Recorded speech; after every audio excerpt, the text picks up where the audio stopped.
choose the correct statements or statement below. A real 5 by 5 skew symmetric matrix is always singular. तो skew symmetric matrix क्या होते हैं? जिनका transpose करने पर माइनस ऑफ मैट्रिक्स आ जाता है, यानी कि A transpose equals to minus A, ये स्क्यू सिमेट्रिक होते हैं। और अगर रियल है तो अगर हम इसका डिटर्मिनेंट फाइंड आउट करते हैं तो ये हो जाएगा डिटर्मिनेंट ऑफ माइनस ए, ये इक्वल्स होगा minus one raise to the power n determinant of A. यहाँ पर जो n है वो साइज ऑफ द मैट्रिक्स है, यानी कि n बाई n। हम जानते हैं कि डिटर्मिनेंट ऑफ ए इक्वल्स होता है डिटर्मिनेंट ऑफ ए ट्रांसपोज के।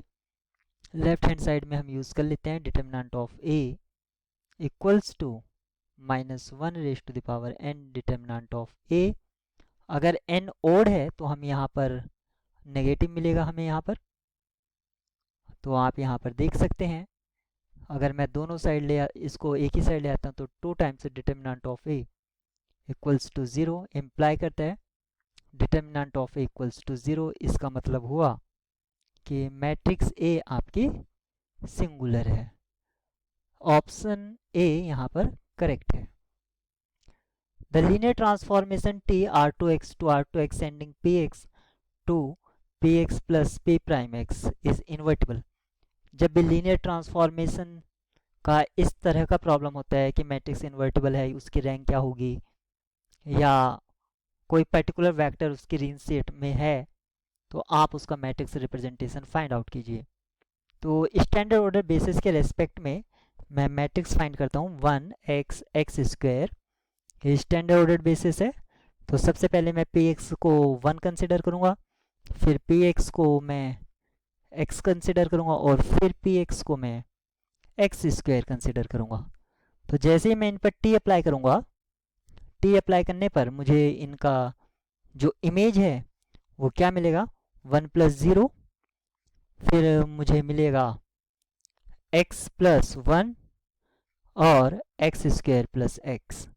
तो आप यहाँ पर देख सकते हैं, अगर मैं इसका मैट्रिक्स लिखता हूँ, और मैट्रिक्स मतलब इसका लीनियर कॉम्बिनेशन में लिखने के बाद इसके कॉएफिशिएंट जो होंगे ये 1 के करस्पॉन्ड, ये x के और ये x स्क्वायर के। तो 1 0 0 1 1 0 और 0 1 1, ये हमारा मैट्रिक्स रिप्रेजेंटेशन आ गया। और अगर आप इसका डिटर्मिनेंट देखते हैं तो फर्स्ट रो के अलोंग अगर मैं इसका डिटर्मिनेंट निकालता हूँ तो वो मुझे मिलता है 1, यानी कि नॉट इक्वल्स टू 0, तो मैट्रिक्स इन्वर्टिबल है। या आप देख सकते हैं इसकी जो रैंक है 1 पाइवोट, सेकेंड पाइवोट और थर्ड पाइवोट, रैंक 3 हो जाएगी इसकी, तो इन्वर्टिबल, ये true. Every n by n matrix A of rank 1 has the property a square equals to ka for some constant k।